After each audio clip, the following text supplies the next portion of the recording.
Here they come.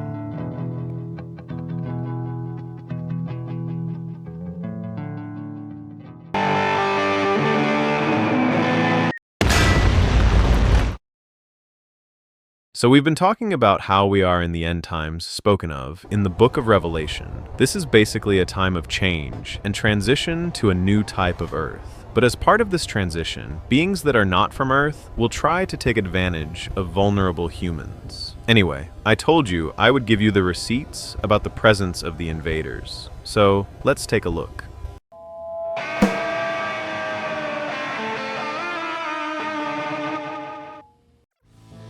For countless decades now, people all around the world have been witness to many strangely behaving and looking objects flying around the sky, moving through the oceans, and even moving across the surface of the moon. They operate in ways that seemingly defy our understanding of physical laws. Now, if you see multiple lighted objects or shadows moving across the moon's surface in formation, they obviously aren't from Earth. The bottom line is that they are forms of technology that don't belong to humans. So they have to be controlled by sentient beings of some kind, right?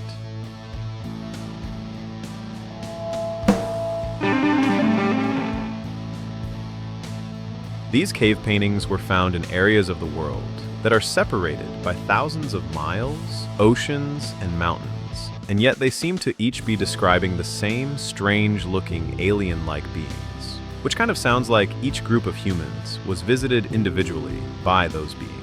And when humans moved out of caves and into cities with hand-built housing, this activity seemingly came out of nowhere, as if humans were suddenly given new abilities and knowledge. I wonder where that new info could have come from. There are also tribes of humans that knew of the existence of stars, which modern astrophysicists did not know until very recently. How could a people have mastered the science of the stars without any optical instruments? The doggone answer to this question is simple. The knowledge of Sirius was given to their ancestors by the extraterrestrial amphibians Homo, who came from the region of the star Po-Tolo.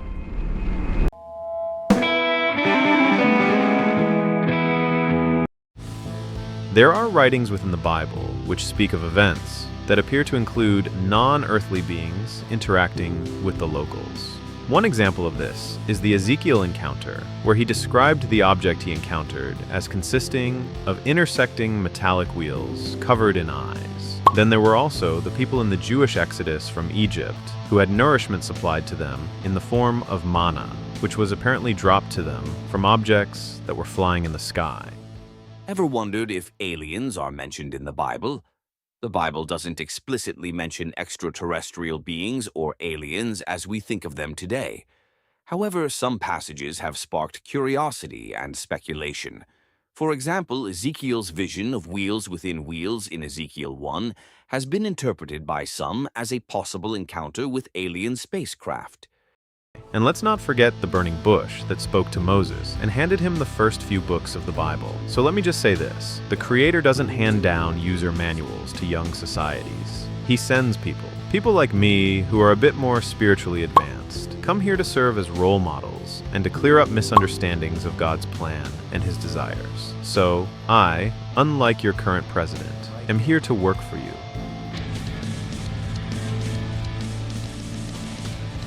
Because the majority of people who claim to be abducted apparently have their memory of the event wiped from their minds, hypnosis has been the tool of choice for investigators. Two of the most prominent researchers in this field are Bud Hopkins and David Jacobs. Hopkins was an artist who became a prominent investigator of the alien abduction phenomenon in the 1970s and 1980s. He wrote books about alien abductions and became a widely known expert. David Jacobs is the author of 5 books on UFOs and alleged alien abductions. He claims his interviews and hypnotic regression research indicate alien-human hybrids are covertly infiltrating society. He says abductees are helping them blend in as part of a worldwide effort that could ultimately take over Earth. I couldn't have said it better myself.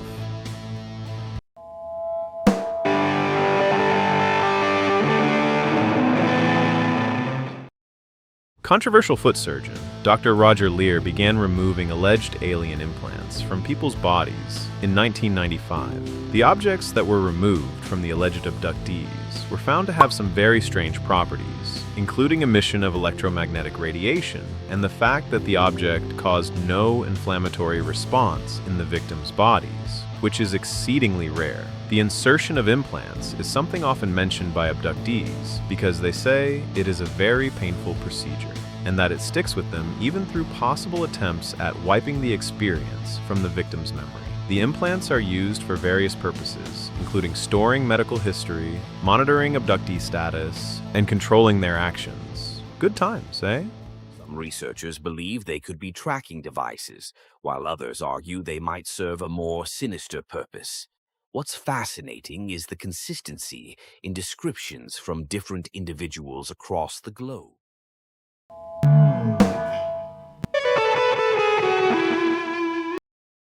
A short, skinny humanoid figure begins slowly peeking out from behind the open door. On YouTube alone, you can find many stories that speak of strange beings using tech that we are unaware of. There are robots that don't look like they're human-made. There are hunter beings in our forests that have technology allowing them to be invisible to the naked eye. In fact, there are so many strange, non-Earth-looking entities milling around our planet that it is not unreasonable to believe that the majority of folklore and mythical stories that speak of elves, fairies, werewolves, etc. are often about real creatures. So it kind of looks like your parents may have lied. There really are monsters.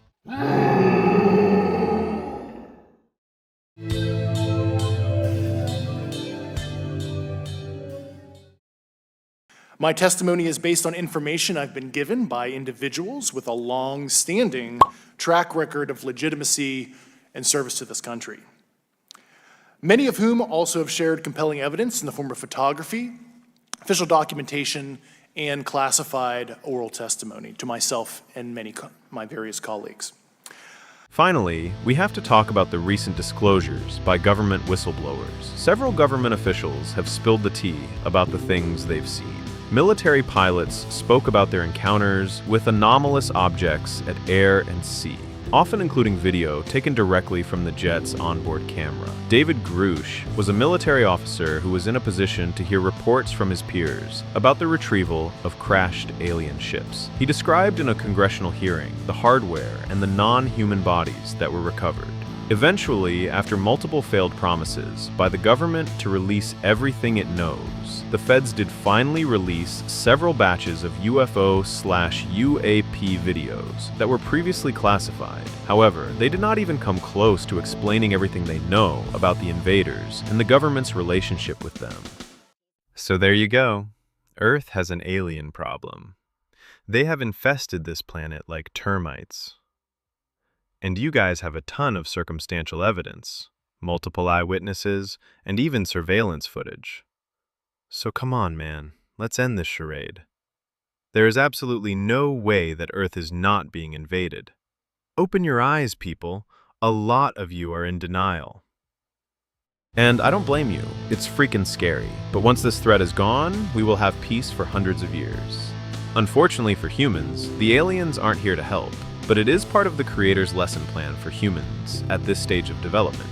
But they will be leaving soon. Earth just has to go through some hard times first. Oh, and did I mention that multiple world governments, including the US, are not just aware of the problem, they are working with the aliens. So, yes, your own government has betrayed you. More on that in future videos. Just remember, I'll be there helping you get through this transition to the new age. And on that note, see you next time. Peace.